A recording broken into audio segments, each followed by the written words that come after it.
100% ఆయనే కానీ దానికి సంబంధించిన వ్యక్తులు ఇంత పెద్దవారైనా కానీ అందులో ఫిక్సప్ చేయడం దొరుకుతాయి. ఎందుకంటే because confusion statements have been already recorded. కాబట్టి తప్పకుండా వాళ్ళు శిక్షించబడతారు. దయచేసి ఇప్పటికైనా బీజేపీ మీరు డ్రామాలు కట్టిపెట్టండి, అని చెప్పి అంటున్నా. యావత్ రాష్ట్ర ప్రజానికి గమనిస్తుండ్రు. ఇవాళ వాస్తవాలు ఏంటంటే 4 ఉద్యోగులతో బయటకు వస్తుంది, ఏ పార్టీ ఏంటి అనేది 4 ఉద్యోగులతో బయటకు వస్తుంది. ఈ డ్రామాలు కట్టిపెట్టండి అని చెప్పని హెచ్చరిస్తున్నాం.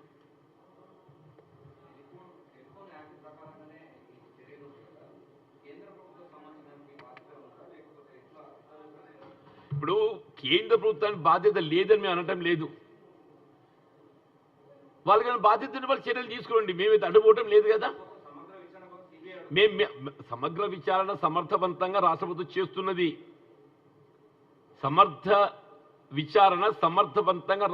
చేస్తున్నది.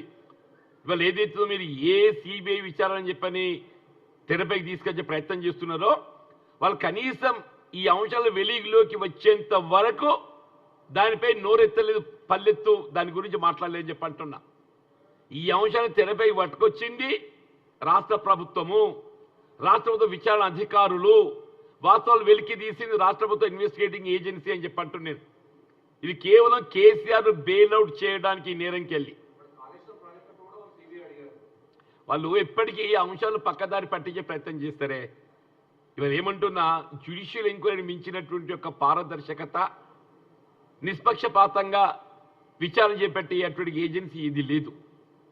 ఇవాళ ఏదైతుందో గత ప్రభుత్వంలో జరిగిన మిస్డీడ్స్, కాళేశ్వరం ప్రాజెక్టే కానీ భగీరథే కానీ ఏదైనా కానివ్వని చెప్పి అంటున్నా, ఆ మిస్డీడ్స్ అవినీతి ఆస్కారాలు ఉన్నట్టు అంశాలు అన్నింటిపైన ఏదైతుందో నిష్పక్షపాతంగా విచారణ చేపట్టబడుతుందని చెప్పని తెలియజెప్పడానికి ఏదైతుందో ఇవాళ జ్యుడిషియల్ ఎంక్వైరీ న్యాయ విచారణ ఆదేశింపజేయడం జరిగింది.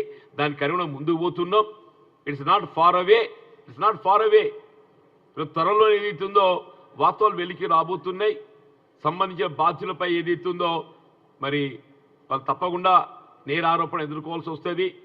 వీళ్ళ భారత శిక్షా స్మృతి అనేది అందరి సమాన స్థాయిలో ఉంటుంది.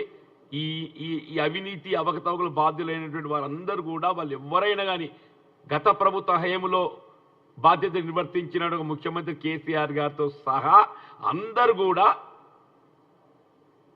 ఈ నేరం ఎదుర్కోవాల్సిందే. చూద్దాం, that government will take decision. ఇప్పుడు జ్యుడిషియల్ ఎంక్వైరీ అనేది they have to give the report అనేది ఆల్రెడీ వాళ్ళు నోటీసెస్ ఇష్యూ చేశారు. సంబంధిత దానిపై వివరాలు ఎవరి దగ్గర ఏమేమి ఉన్నా కానీ అవన్నీ వివరాలు సమర్పించబడే విధంగా అట్లాగే డిపార్ట్మెంట్ ఏజెన్సీస్ కూడా వాళ్ళు నోటీసెస్ జారీ చేసిండ్రు. వాటి తదుపరి ఏదైతే ఉందో definitely they will proceed in couple of months. I think report will come in couple of months. ఇప్పుడు టెలిఫోన్ ట్యాపింగ్ చేసింది బీఆర్ఎస్ పార్టీని రక్షించడానికి బీజేపీ ఏదైతుందో ఈ కొత్త డ్రామా తెరపైకి పట్టుకొచ్చింది.